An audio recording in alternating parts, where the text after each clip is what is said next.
आणि आता बातमी आहे लाडकी बहीण या योजनेसंदर्भातली। या लाडक्या बहिणींच्या खात्यामध्ये जुलै महिन्याचा हप्ता जमा होणार आहे। सरकारने लाडकी बहीण योजनेकरता 2984 कोटींचा निधी वर्ग करायला मंजुरी दिली आहे। सरकारकडून लाडकी बहीण योजनेकरता एकूण 28,290 कोटींच्या निधीची तरतूद करण्यात आली। बहिणींच्यासाठी मुख्यमंत्री माझी लाडकी बहीण या योजनेसाठी जवळपास 36,000 कोटींची तरतूद ही त्यांनी यंदाच्या वर्षासाठी केलेली आहे आणि निश्चितपणाने ही करत असताना ही योजना कुठेही बंद होणार नाही। महिन्याचा एकत्रित असा लाभ याचं वितरण सुद्धा आम्ही 2 दिवसापूर्वी सुरू केलेलं आहे आणि लाडक्या बहिणींच्या खात्यामध्ये महिन्याचे 1500 हे त्या ठिकाणी 2 दिवसातच पोहोचलेले आहेत आणि महिन्याचे 1500 सुद्धा ते पोहोचवण्याचं काम सुद्धा प्रगतीपथावर आहे।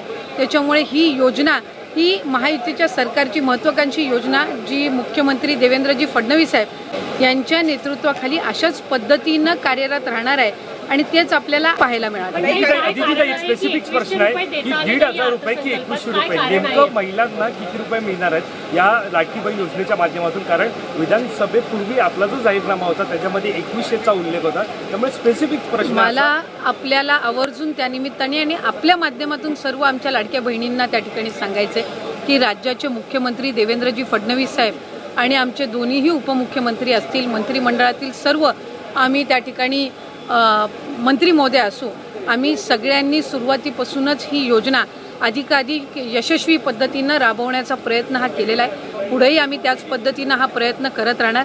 1500चा हप्ता हा महिलांच्या थेट खात्यामध्ये निवडणुकीच्या नंतर सुद्धा हे महिलांच्या खात्यामध्ये आज वितरित झालेले आहेत आणि त्याची प्रक्रिया सुरू आहे। अशाच पद्धतीने ही योजना पुढेही सुरू राहणार आहे।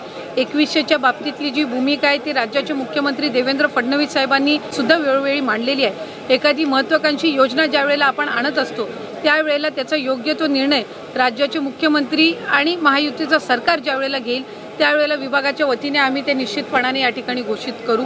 आज 1500चा लाभ देत असताना सुरुवातीला तर विरोधक म्हणायचे की हे 1500 पण तुम्हाला मिळणार नाहीत, पण त्यानंतर आम्ही ही योजना यशस्वीरित्या राबवली। त्याच्यानंतर म्हणायचे की निवडणुकीच्या नंतर ही योजना बंद होणार, पण आज 2,52,00,000 महिलांपर्यंत आम्ही हा लाभ त्या ठिकाणी पोहोचवत आहोत आणि आज 36,000 कोटींची जी तरतूद करण्यात आलेली आहे जेणेकरून ही योजना अशाच पद्धतीनं पुढे सुरू राहावी।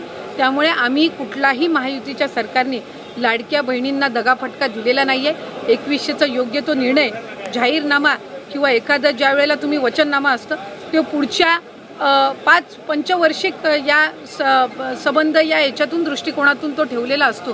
त्यामुळे त्या बाबतीतला योग्य तो निर्णय हा महायुतीचं सरकार हे निश्चितपणाने घेईन। पण आपल्या माध्यमातून मला लाडक्या बहिणींना सांगायचं आहे की ही योजना कधीही बंद होणार नाही आणि महायुतीच्या सरकारकडून अशाच पद्धतीनं चालू राहील। या उलट या अर्थसंकल्पामध्ये महिलांना आर्थिकरित्या सक्षम करण्याच्या दृष्टिकोनातून उमेद भवन असतील, अस्मिता भवन असेल, त्याचबरोबर त्यांना सक्षम करण्याच्या दृष्टीतून आर्थिक साक्षरता आणणं असेल, हे सगळे उपक्रम हाती घेण्यासाठी सुद्धा भरीव तरतूद ही या अर्थसंकल्पामध्ये केलेली आहे। त्यामुळे महिलांना अधिकाधिक सक्षम करण्याच्या दृष्टिकोनातून आम्ही काम करत आहोत। 46,000 रुपये दिले, गेल्या वेळेस 46,000 रुपये दिलेले, तर 10,000 कोटींची तफावत का दिसते? आपल्या माहितीसाठी मला सांगायचं आहे की मार्च महिन्यापर्यंतचा जो हप्ता आहे तो अर्थसंकल्पाच्या आधीच वितरित झालेला आहे आणि ही जी तरतूद आहे ही पुढच्या महिन्यांपर्यंत आहे।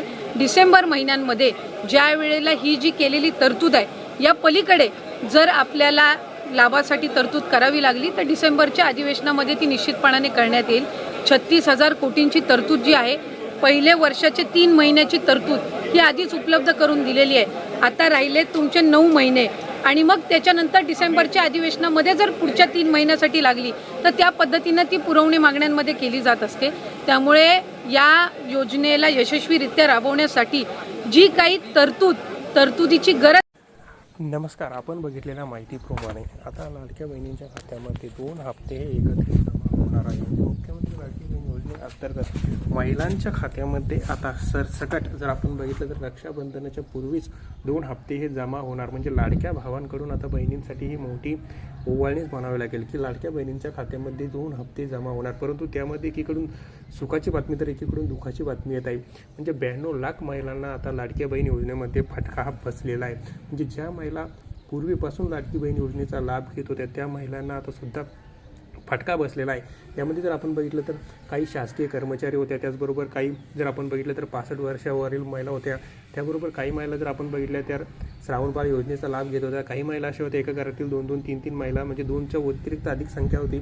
अशा सर्व महिला आता यामधून बाद करण्यात आलेल्या आहेत. परंतु आपण जर बघितलं तर एकीकडे दुःखाची बातमी अशी आहे की ती म्हणजे जर खरोखर ज्या महिला पात्र आहे, परंतु ज्या जर आपण बघितलं तर आदिवासी भाग असो किंवा जंगलात राहणाऱ्या महिला असो, त्यांच्यापर्यंत ही KYC प्रोसिजर पोहोचत नव्हती.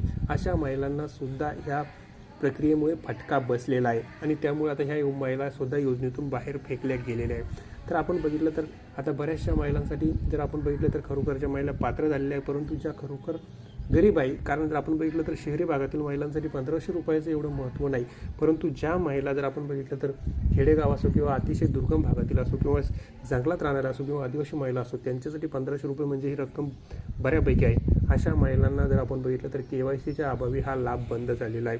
तर सरकारने यावर कोणता निर्णय घेतात, परंतु त्यापूर्वी महिलांच्या खात्यामध्ये आता रक्षाबंधनापूर्वीच महिलांच्या खात्यामध्ये हे 2 हप्ते जमा होणार आहे. माहिती कशी वाटली? माहिती आवडल्या चॅनलला लाईक, शेअर आणि सबस्क्राईब करायला विसरू नका. धन्यवाद.